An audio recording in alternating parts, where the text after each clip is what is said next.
Sunday for the trainers and, of course, for you lovely viewers at home. Alrighty then, Lorenzo, show us what you got. Mega Frostlass, Mega Scovillain, Basculegion, King Gambit, Sneasler, and Lycanroc. I love this composition. The Sneasler Lycanroc, I've been thinking about it since yesterday when I first come across it on the broadcast. The Sneasler and Lycanroc as a combination counters and has options against Mega Floette, Mega Charizard, and of course Mega Tyranitar, which are all three of the top megas that we have in our tournament so far, certainly going into day one. And when you have all of that capability to be able to knock out these strong Pokemon, and then you have both your Mega Pokemon in the back, but also two other powerhouses in Basculegion and King Gambit, you can see why this sort of team composition starts to do really well.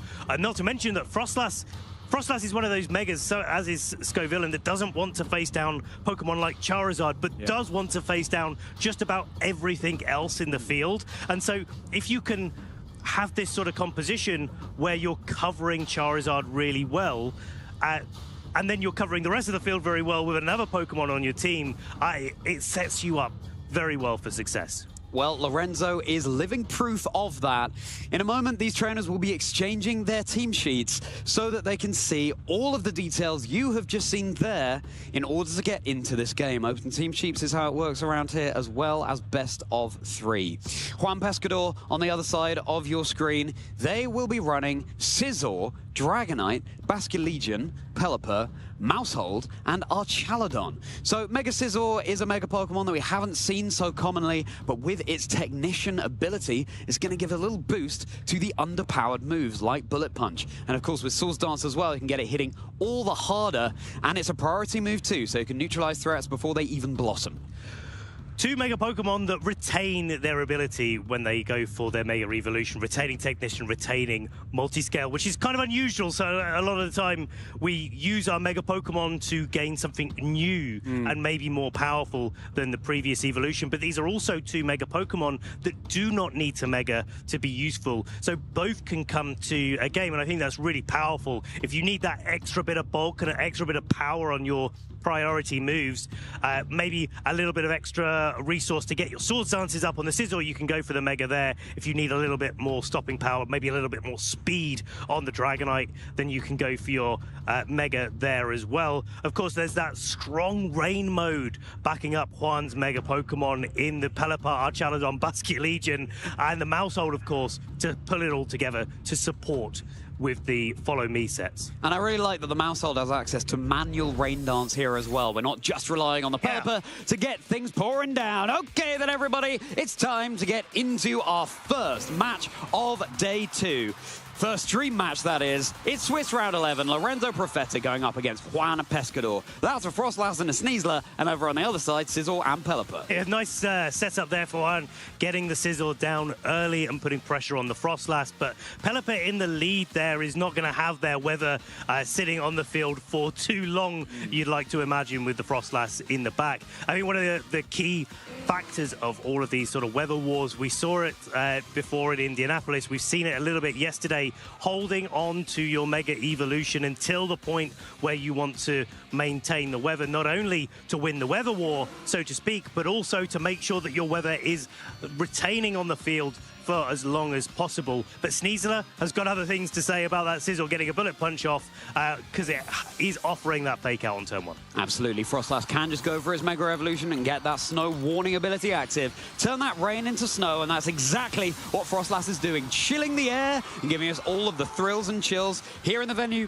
and for you lovely people at home. Here comes that snow, and of course, it's threatened by the super effective damage from Scizor here. Another thing for Lorenzo to contend with is Juan's Pelipper does have access to Wide Guard, so let's see if Lorenzo called that, or if they stayed firm and went for that Blizzard. We've got a Mega Scizor here, now boosting up with its Technician ability. The Shadow Ball does really respectable damage there. That is a critical hit and a lovely way with the special defense drop as well. Couldn't have asked for more from that move. Close combat neutral here into the Scizor. It will be taking that.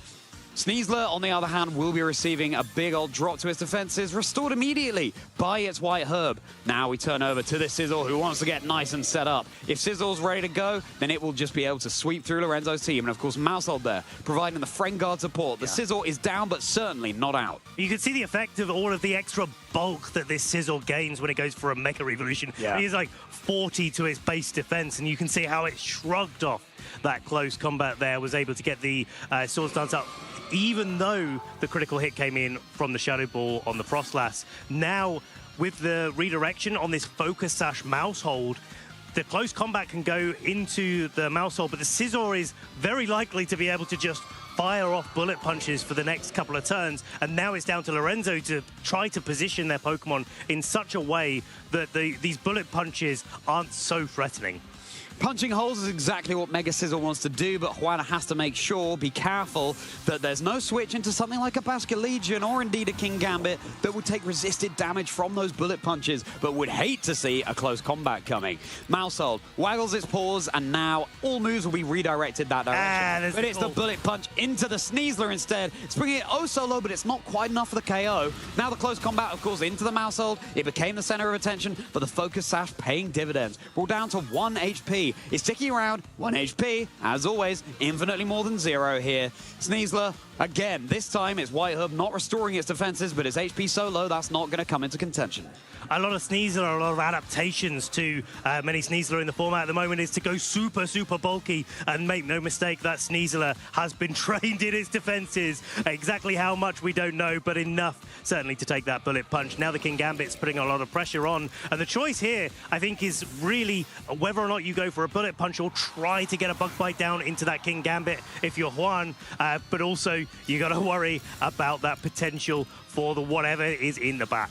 No bug bite on this Sizzle that Juan is running. It's just the close combat and the bullet punch. And of course, a King Gambit hates to see a close combat coming. King Gambit attempts to protect here as well, but it was just Juan scouting out. Scovillain, though, is going to be getting its Moody ability activated. That's the ability it has before Mega Evolving. But no Spicy Spray coming out from Mega Scovillain this time, because Lorenzo has already committed the Frostlass Mega Evolution. And it's kind of interesting this turn. The King Gambit is certainly going to be slower than the Scizor, and so a combination of Scovillain attacking the Mousehold would allow King Gambit to kind of get at the Scizor, but not before the Scizor could land a bullet punch into the King Gambit. And so I think the question for Juan is, how does he target in this turn? What Pokemon does he prioritize trying to knock out as quickly as possible while redirecting any damage away from that Scizor? Scovillain received a drop to its special attack there from its Moody activation as well, and that is the side on which Scovillain wants to be hitting.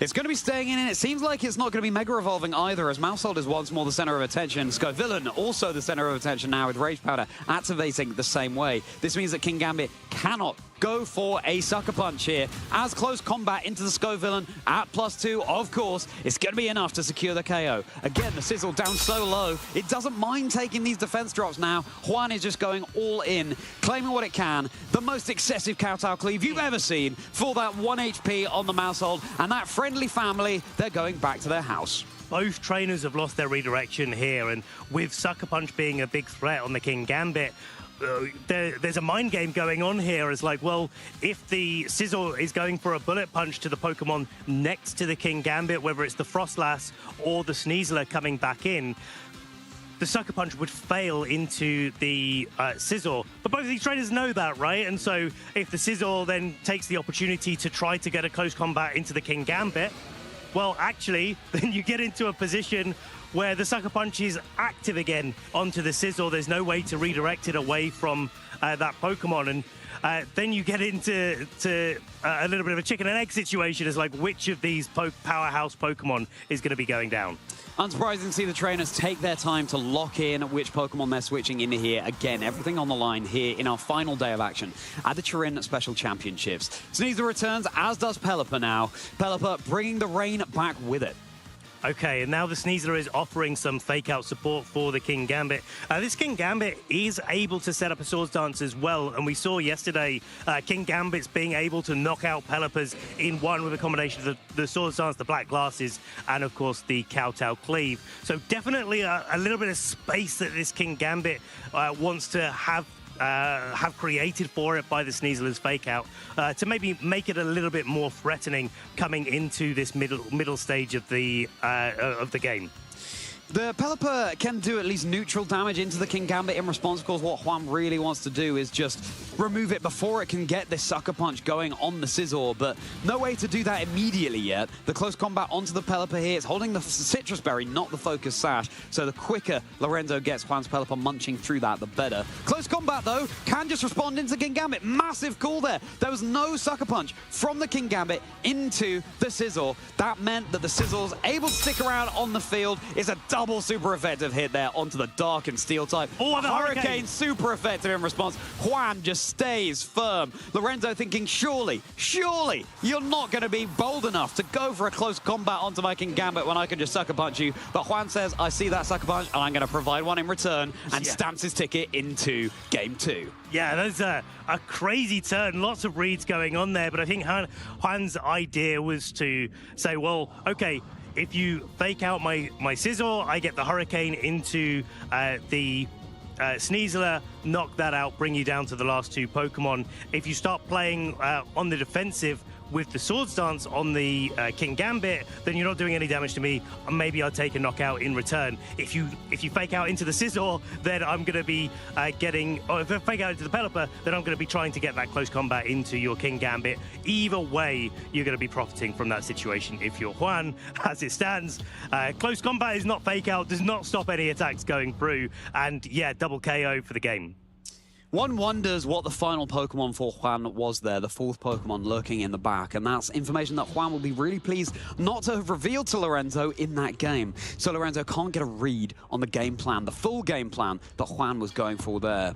Frostlass made an early appearance in that game, but then disappeared, and we never saw it again. Lorenzo's certainly going to be wanting to get more out of that Frostlass, and the big question for Lorenzo here is Juan going to lean on the same strategy that worked for him in Game 1, or are they going to switch it up? And often we see the top-level trainers having in their back pocket a go-to Game 2 mode.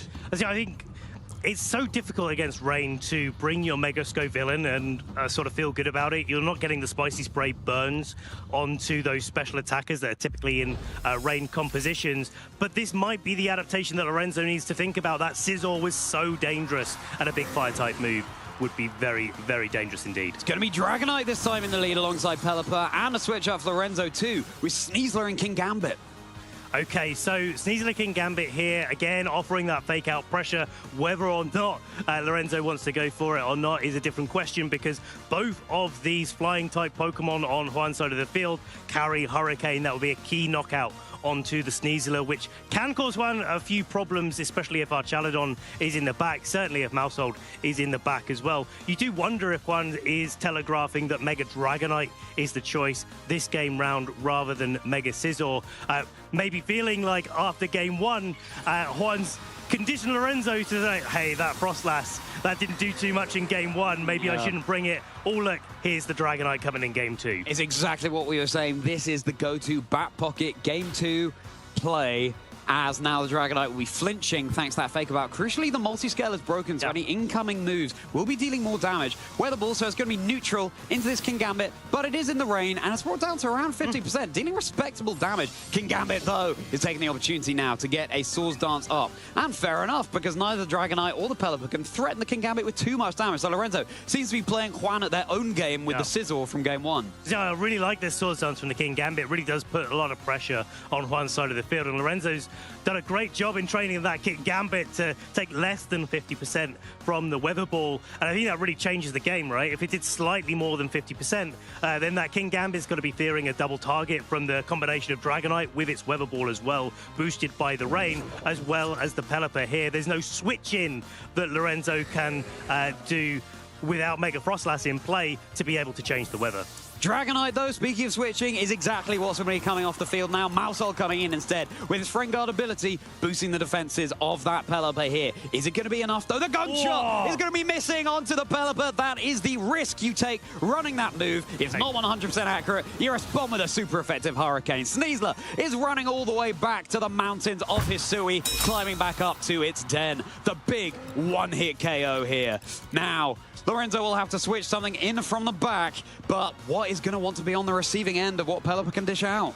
Gunk Shot so powerful in its ability to be able to knock out Mega Floette Eternal, but that is the reason that trainers are wary of clicking that button, because after such a fantastic turn one where Lorenzo really looked like they were feeling in the driving seat, Juan has been able to turn the tables, getting that mouse hold in, avoiding the Gunk Shot, getting the damage down onto the Sneasler to knock it out. And this Basque Legion is going to have to work some overtime here to get Lorenzo back into a good spot. I do respect the play, though, from Lorenzo. Your back's against the wall. You just got to go for a Gunk Shot. And if it connects, then you've suddenly punched a big old hole in Juan's strategy, in Juan's team, and maybe you're able to claw something back. But could this be a 2-0 victory for Juan? Remember, it's best of 3 here. Basque Legion is such a powerful Pokemon, all the more so in the rain, and you can threaten some decent damage onto the mouse hole, but it prefers to come out as late as possible so that its last respects is boosted up as much as it can be. Mousehold is, of course, going for the follow me here. I don't think either of us expected Ben for Pelipper to be the main damage dealer for so much of Game 2 as we looked at Team Preview, but that certainly seems to be the way.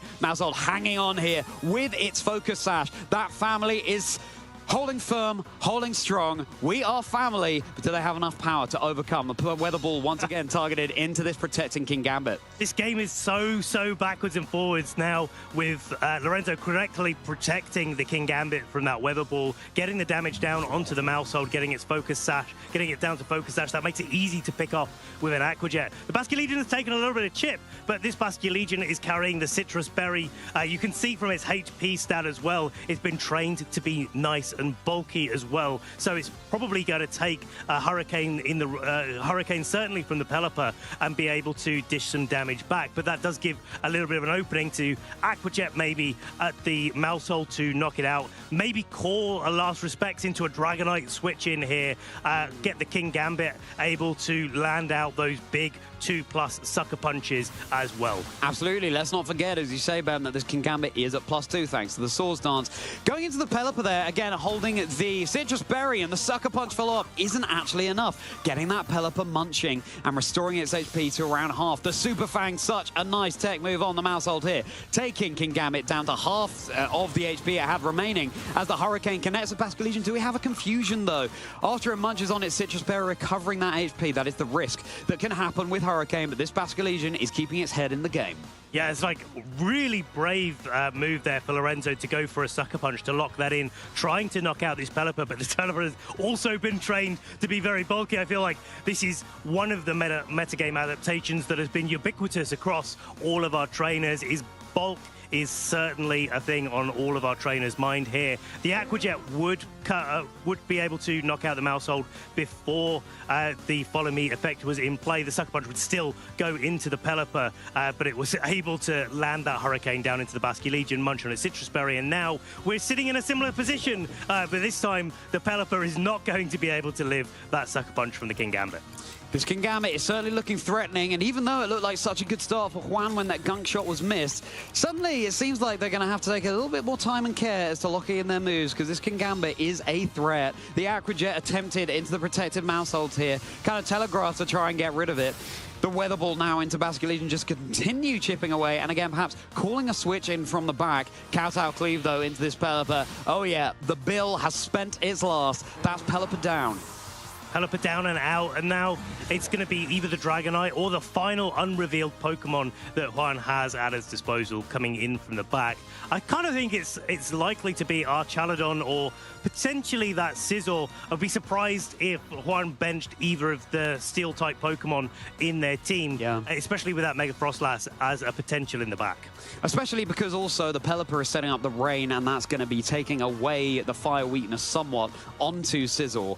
At the very least, because our Archaladon will be taking neutral damage. And of course, we have the Scoville and Lurky in the back for Lorenzo. So fantastic team composition, fantastic synergy over on Juan's side. You can see it in their face. They know they are so close to stamping their ticket into the next round of Phase 2 at a 10-1 record. But it all comes down to how they respond to the pressure coming out from Kingambit. And they've decided that this previously Mega Evolved Dragonite is the play.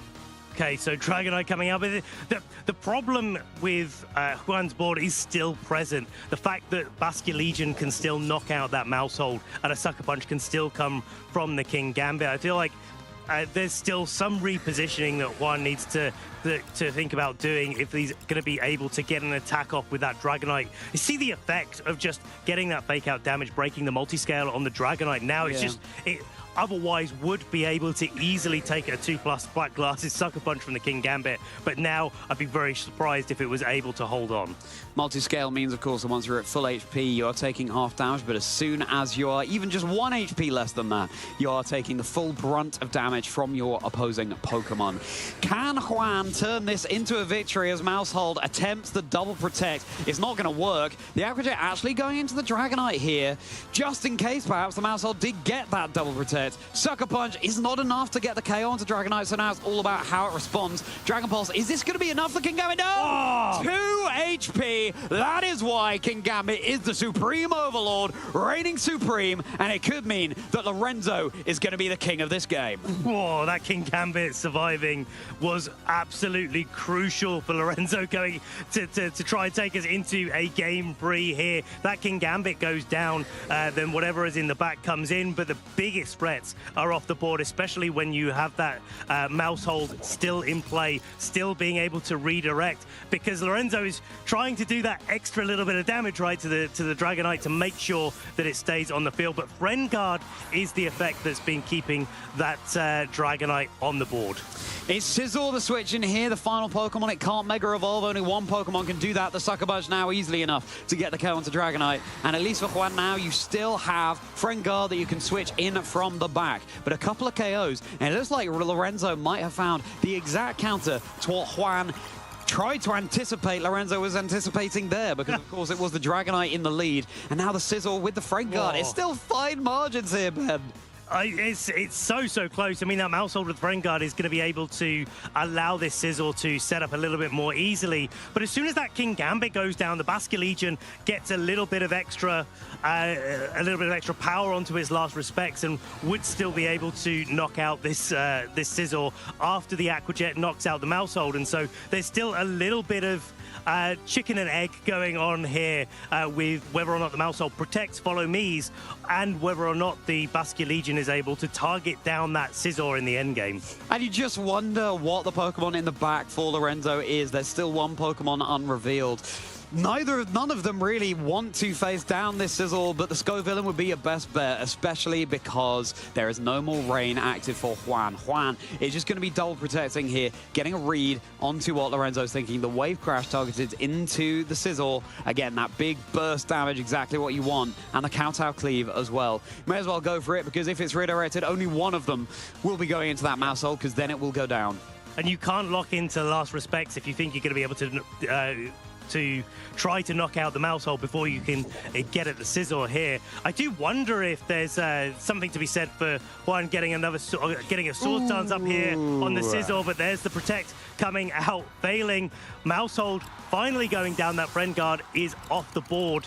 Now this Scizor is going to be vulnerable, but Bullet Punch comes down into the King Gambit. We will see the reveal of the final Pokemon that Lorenzo has brought. If it's that Scovillain, we're going into a game 3. If it's the Frostlass, I think we've still got a little bit of game to play. Oh, it's the Scovillain, Ben. Let's see here. This Scovillain does, of course, have access to the Overheat. And there's no Mega Evolution spent, of course, over on Lorenzo's side of the field. So this is exactly the counterplay that you want to have into the Bug and Steel type on Juan's side of the field. Double super effective damage coming out there, and the Basculegion is going to be hitting pretty hard with those last respects.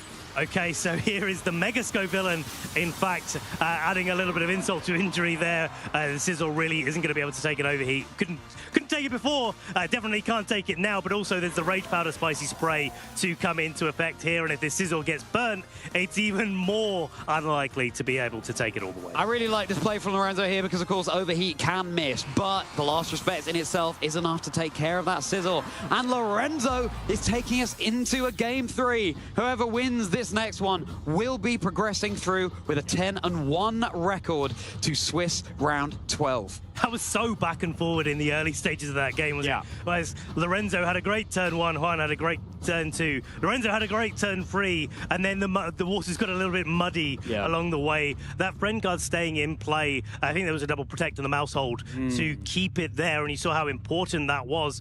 There's a little bit of targeting going on that maybe we'll talk about a little bit later on that turn. But going into game 3, now Lorenzo has shown that they're willing to not take or bring their weather Pokemon of choice to this matchup against a rain team. And you wonder if Juan's thinking like, hey, can I just do the rain thing? Yeah, exactly. Yeah, and that's the thing. Of course, Dragonite in the lead would really incentivize Lorenzo to lead Frostlass from their end. But Juan, of course, will know that. It's so difficult. Speaking from experience from both of us heading into a game 3, thinking, well, kind of all bets are off now. I've revealed most of the techs I have up my sleeve. So it's all about trying to sort of think 2, 3, 4, 5 turns ahead, thinking, well, my opponent's expecting this, so I should do this, but they might expect that, so I should do X, Y, and Z. Goodness me. And everything is on the line. Whoever wins this one is most likely progressing to our top cut, and whoever loses is looking a little bit more dicey. One of the things I'm thinking about at the moment is whether or not that Lycanroc actually has a place in this main matchup. Both close combat boosted by the tough claws is really strong into our Chaladon and Mousehold. You've got that Accelerock. The priority is really, really strong. This Pelipper does not have the ability to protect itself. The Dragonite is weak to rock as well. And even though it looks a little bit counterintuitive, bringing the rock-type Pokemon to rain, I'd love to see it in this matchup. Yeah, and I mean, this Lycanroc here does have the Focus Sash. There's a little bit more longevity there. And at least, even with Rock Slide and Accelerock, you're dealing neutral damage to the Sizzle rather than totally resisted. But you do have to be wary of the wide guard on Pelipper, which would be blocking any Rock Slides. That's the trade-off for not having Protect. It's going to be Sizzle and the Pelipper, because if there's a Scovillain in the lead, the Rain will be keeping that Sizzle so much safer. But Lorenzo is relying on the lead that worked for them in Game 2 with Sneasler and the King Gambit.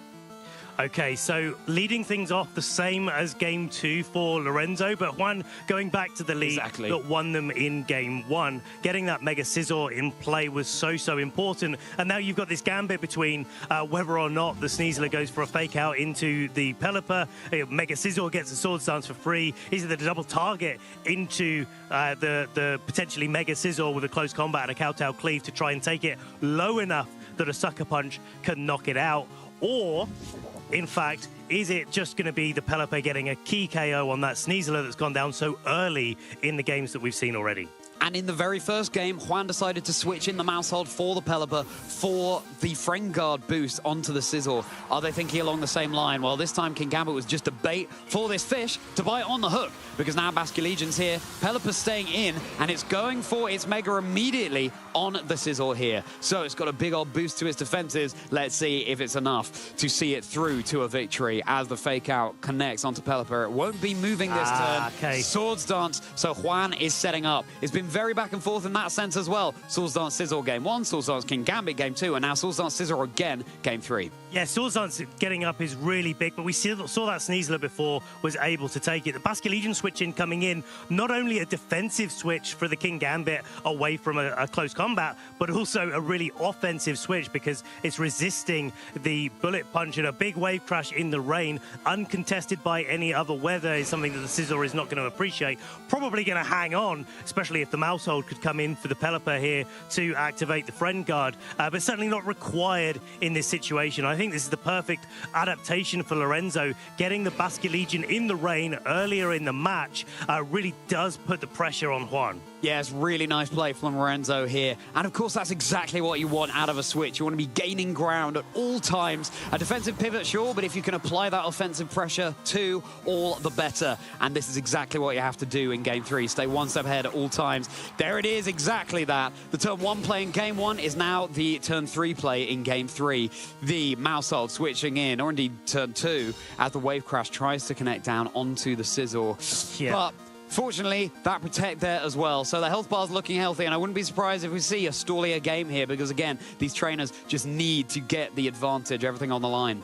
Where Lorenzo in games 1 and 2 was playing a little bit offensively with the picks and the Pokemon that they were using, trying to get those big priority damage in, this time as trying to preserve all of the pieces for later in the match. And that defensive switching is allowing the space for Juan to get those boosts going. Juan's taking great advantage of saying, like, okay, I can attack, but maybe I'll attack one turn later just to make sure that this Scizor is in a nice spot where the damage that Lorenzo is threatening with that Basculegion can be redirected to the Mousehold, and the Scizor can gain a little bit of foothold. But even though he's got his boost, Basculegion coming in to try to support that Mousehold. Basculegion mirror, I was going to say, this Mousehold and Scizor can barely touch the Basculegion on Lorenzo's side. Mousehold is going to be protecting as the King Gambit gets off this protect as well. Again, it's unsurprising to see the trainers play Storly like this. How much is the Wave Crash going to be doing into Basculegion? Still so much damage in the rain, and this is exactly what Lorenzo wants. He wants to get Juan on the back foot here. Yeah, it's a really big amount of damage. It's nice to see that Basculegion having that Citrus Berry to munch on to get its HP back. But the problem being the Mousehold is still in play there to redirect attacks from the King Gambit and redirect attacks away from the Basculegion that's just come in for Juan there. And so Basculegion in the rain turns out to be pretty difficult to deal with on both sides of the field. This King Gambit is still not going to appreciate a Wave Crash to the face. And Juan's Basculegion is Choice Scarf, so it's going first and foremost. Oh my goodness, this King Gambit, call it a cat, I think it's got 9 lives. It's down to 21 HP, where we saw a 2 HP survival in the last game. And now the Wave Crash into the Mousehold, of course, bringing it down to 1. These trainers are stepping on the gas after a pivotty first few turns of this game. But 1 HP with that Focus Sash, it's still on the field, and that means the Friend Guard is still active. Not anymore. It's going back to its Mouse House. That Mousehold is down, and the Friend Guard is gone with it. Yeah, Lorenzo's done really well here. One of the reasons that I think players have pivoted away from the initial Choice Scarf Basculegion is just because that it doesn't give you the opportunity to change up your moves in a match. And now Juan's in completely on the back foot now because the Basculegion on his side of the field is locked into the Wave Crash, which can be countered by a Sucker Punch. But if the Scizor comes in, the Bullet Punch can knock out that King Gambit on low HP, and then this Basculegion can go for another Wave Crush again, probably knock itself out on the other Basculegion because it's at such low HP. And again, there's the value of having, 1, the bulkier Basculegion, but 2, also that Citrus Berry to keep it in the game. That Scizor indeed coming back out here, and yeah, with that Technician boost, should be enough to claim those 21 hit points over on the King Gambit on the other side. Basculegion Mirror is not something we've seen in either of the previous 2 games. These trainers switching up their strategies masterfully. The experimentation, the creativity, just the endless options is exactly what Pokemon Champions has to offer. Yes. I'm just looking at this board state. There's so many different things that can happen on this turn. As it happens, Juan deciding to retreat the Basculegion away from a potential Aqua Jet. The Scizor playing defensively. Juan not wanting it to go down to any shenanigans whatsoever. And here's the Wave Crash going down into it because the Basculegion on Lorenzo's side of the field is so to speak, uncontested. I wonder if that's a timing decision that Juan made. That you've only got 1 Pokemon that you can switch in from the back, and that's Pelipper after the Mousehold has gone down. The rain goes down, but I think like Juan is probably valuing Basculegion being there for the end game much higher than the rain overall on the field. In fact, the rain is probably a downside for Juan at this stage, with the Basculegion on Lorenzo's side of the field so healthy and putting so much pressure down onto the Scizor. Juan must be thinking it's surely that Scovillain in the back for Lorenzo. So how do I get around that? I need to have a Basculegion in the back that can just get off a big Choice Scarf Last Respect into it before it can even do anything. Now the Bullet Punch is enough to claim the KO onto this King Gambit finally. That is finally the first Pokemon removed here for Lorenzo too. Wave Crash now targeted outside of the rain into this Scizor. It's still so much damage. It's brought down just below half HP. Basculegion though here is able to munch on its Citrus Berry, and that could exactly be what this Basculegion needs in order to have what it needs to eke it out to see us into the end of this game. Now, the tailwind set up by Pelipper means that this Sizzle is going to be acting all the faster, and it is indeed that SCO villain coming in from the back for Lorenzo. Well, does this Pelipper have his glasses on is the question, I mean, that everyone has on their lips. The Pelipper is really not threatened too much by the Basque Legion nor the SCO villain overall, especially not in tailwind. But if it's able to get that Hurricane down into the SCO villain, may not be enough to knock out Mega SCO villain in one, but SCO villain's on that kind of border where it's not very bulky, but because it's a redirector, people invest in its defenses to be able to take as many attacks as possible before it goes down. So if the SCO villain goes down, there's still a question about how do you deal with this Basque Legion, or do you allow the wave crashes to, if you're Juan, to go down onto the Basque Legion so it's at low enough HP for you to be able to knock out? This is so exciting. What a thrill to be treated to such high-level play here in our first Dream Swiss round of the Turin Special Championships in Phase 2. Mega SCO villain is exactly the play. Any damaging move going into it will burn the attacker, putting them on a timer and neutralizing their physical attack. The Hurricane is going to connect outside of the range. The SCO villain is brought down to 28 HP. Spice Spray burns the Pelipper. It doesn't mind that too much. It's not a physical attacker. Now, the Giga Drain coming out from SCO villain, not good for some recovery here. So crucial, because speaking from experience, it can be so annoying trying to deal with a SCO villain that just will not go down. Speaking of that, Pelipper can now munch on its Citrus Berry as the last respect brings Pelipper down to 12 HP, but the burn, it's on 2 HP. This has been the match of 2 HP. King Gambit in the previous game, and now Pelipper as well, but it's going down at the end of the next turn. Giga Drain also very big because it takes it out of a Choice Scarf Aquajet range from the Basque Legion, and the Basque Legion would burn itself and then likely go down to the burn, especially since the Pelipper is not long for this match. The only way for this Pelipper to survive past this turn is to be able to switch out and come in a little bit later in the tailwind, but then you're not putting on any offense, and that Basque Legion on the Lorenzo side of the field is still in such a great position to be able to be on the offensive. Doesn't mind that Juan is in the tailwind environment because it was already slower than the Basque Legion Choice Scarf on Lorenzo, on Juan's side. Absolutely. My goodness me. The margins could not be finer as we approach the end game here. Juan is going to be retreating that Basque Legion now. Sizzle coming in instead in the face of a SCO villain, but SCO villain is just going for the Rage Powder, calling that it wouldn't be going for the overheat into a Basque Legion there. Hurricane, though, this time is going to be missing onto the SCO villain. I mean, it's only 70% accurate outside of the rain. Last respect onto the Sizzle. It's going to be enough for the KO. My goodness gracious me, after such a decisive win in Game 1 for Juan, it looks like Lorenzo might be the winner after all, as Pelipper now goes down to its burn. Might be a Pelican, it might summon the rain, but nothing is going to be curing that fiery damage. And the forfeit's locked in. It's going to be Lorenzo Profeta claiming the victory here in Swiss round 11.